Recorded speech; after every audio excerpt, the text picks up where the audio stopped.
પણ હવે તો બહુ સરસ મજાનું આખા ગુજરાતમાં હાર્દિક દવેનું નામ છે.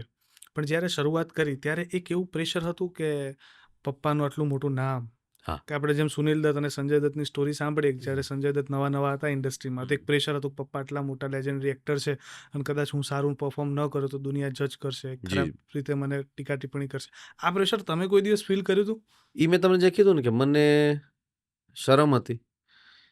ઈ શરમનો જે સિક્કો છે ને એની બીજી જે સાઈડ છે ને એ ભય છે. એટલે ભય પણ હતો. હમ. ઘણા બધા પ્રકારના ભય હોય. એમાંનું એક ભય એ પણ હતો કે મને ત્યારે એમ થતું કે યાર હું પ્રફુલ્લ દવેનો દીકરો ન હોત તો સારું હતું. કયા કન્ટેક્સ્ટમાં કહું છું કે ભાઈ આના કારણે મને પ્રેશર લાગે છે. આ ઓલો ભાઈ મારી પેલા આવીને ગાઈ ગયા. હમ. ઈ ગામડેથી આવીને ગાઈ એને કઈ પ્રેશર જ નથી. પ્રેશર જ નથી.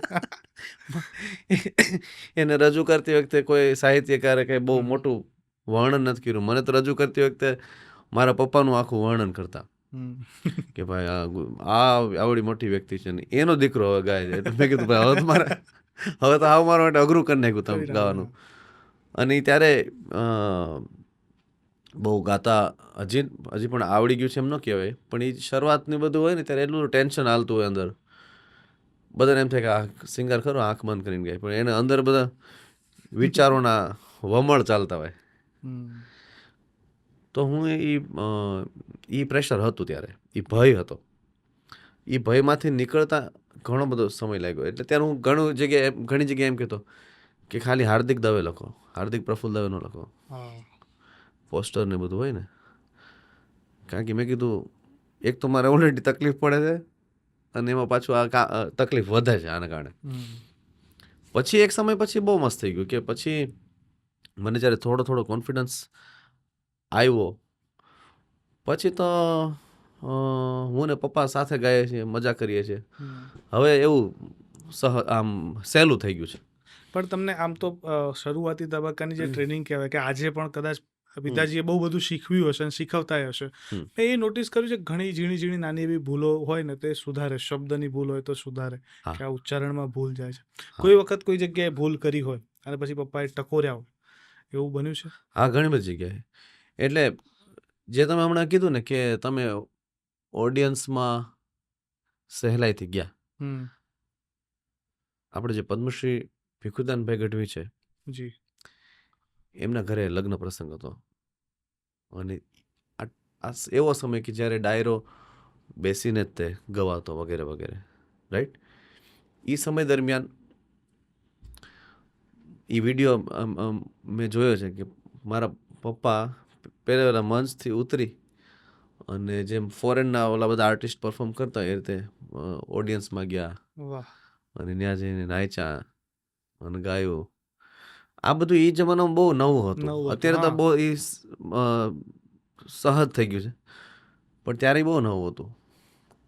આ વાત મેં એટલા માટે કરી કે પપ્પાનો એપ્રોચ એવો હતો કે ભાઈ સેજ પણ કોઈ જાતની શરમ ન રાખવી, ભય ન રાખવું.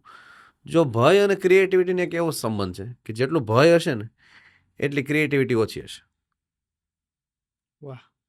જેટલું રિલેક્સ થશે એટલું એ સારું ગાઈ શકશે. હવે મને પપ્પાની વાત એ રીતના સમજાય છે કે અમને એમ કહેતા કે તમે રિલેક્સ થાય છે શું મતલબ એમાં હમ. શું થશે. તો એ જે પપ્પાની જે આખી વાત હતી ને ટ્રેનિંગ જ શબ્દ વાપરીશ, કારણ કે એણે અમને મંચ ઉપર ઘણી બધી વાર ટોયકા છે.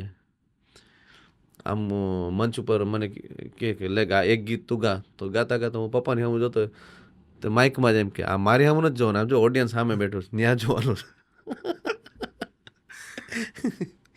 કોઈ હસતું ન હોય તો એને પપ્પા આમ કે ભાઈ એવી તાળી પાડો કે આ ભાઈ હસે, થોડું હાર્દિક હસે એમ, હમ. એવી કંઈક વાત. તો બધા એ જે બધી વાત છે કે ભાઈ શું કામ ગંભીર થઈને બેઠો છે મંચ ઉપર ને વગેરે વગેરે. આ તો પરફોર્મન્સની વાત કરી કે એમાં પપ્પાએ ઘણું આવું બધું શીખવાડ્યું. એ ઉપરાંત જે સંગીતને લગતું બધું છે એમાં ઘણી બધી જે આમાં આ ઝીણી ઝીણી ગૂંથણી હોય છે. એક કલાકાર એટલે લોકોને એમ થાય કે મજા આવે છે, પણ એની પાછળનું એનું એક ઓલું કહે ને એક કાર્પેટની ગૂંથણી કેવી હોય, એક ચાદરની ગૂંથણી, એક આર્ટિસ્ટ હોય, દરેકની એક સ્ટાઇલ હોય છે. એણે પોતાની એક સ્ટાઇલ ડેવલપ કરી હોય છે વાહ. ગૂંથણીની. અને અને તમે જ્યારે એના શિષ્ય બનો ત્યારે એ ગૂંથણીને તમારે એને જોવા પડે છે કે એનો વળાંક શું છે, એ કઈ રીતના એની ડિઝાઇન છે, એની ભાત છે. તો એ મેં પપ્પા પાસેથી ઘણું શીખો છું. પણ હું તમને એક બીજી વાત કરું, આજે પહેલી વાર આ વાત કરું છું કે પપ્પાને જે રીતના આવડે છે ને એ હજી 10% પણ હું નથી ગાતો. એની પાસે જે વ્યાકરણની રીતના રસ્વય દીર્ઘયના ગણિત પણ એને ખબર છે કે હમ. કયો શબ્દને કેટલો ગાવો જોઈએ, ક્યાં કયું વજન હોય. એ બધું હજી ઘણું બધું ઉતાવળમાં અમે હું તો ચૂકી જ ગયો છું અને કોશિશ કરું છું હવે સમજવાની. અને લાગે છે કે આ જન્મમાં શીખી જવાશે એમના જેટલું, કે ના એમના ના જેટલું એટલું ટેલેન્ટેડ નથી થઈ થવાશે. શકે, એટલું નથી થઈ શકે, એટલું તો પોસિબલ નથી.